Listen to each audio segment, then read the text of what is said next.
কুরুকুর করলেই তো না, এটা চিনন লাগবো, এটা বুঝন লাগবো। এই গ্রন্থের নাম কি? জোরে কন। পৃথিবীতে যত গ্রন্থ আছে গো, সমস্ত গ্রন্থের রাইটার যারা, লেখক যারা, গ্রন্থের শেষে লিখে বলে যদি ভুল দূরিয়ে দিতে পারেন পরবর্তীতে সংস্করণ করার চেষ্টা করব, ঠিক কিনা? কিন্তু আমার আল্লাহ এমন এক গ্রন্থ নাজিল করলো, এই গ্রন্থের শেষে বলে নাই আমার আল্লাহ, কই শেষে বলতাম কে রে?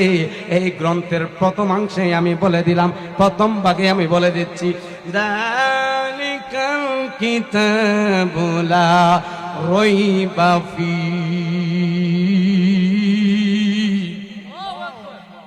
আল্লাহ বলছেন এটা এমন এক গ্রন্থ, এমন এক কোরআন যার মধ্যে কোনো সন্দেহ নাই।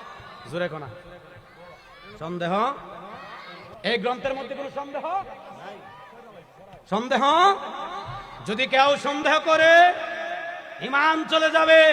শুধু ঈমান যাবে না, লগে লগে বউ যাইব। কি যাইব?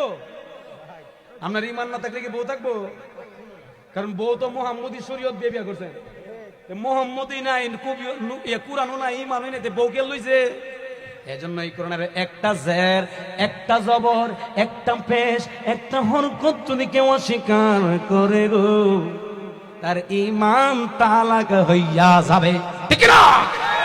বন্ধুরে আমার ও শিমল কান্দির পূর্ব পাড়ার যুবক ভাইরা গো, ও মুরব্বি বাবারা, ও পর্দানশীল মা বোনেরা যারা শুনছেন গো, একটানা এমন একটা জায়গায় আমরা বসতেন যেই জায়গার মধ্যে বসলে জীবনের সগীরা গুনাহগুলি মাফ হইয়া যায়।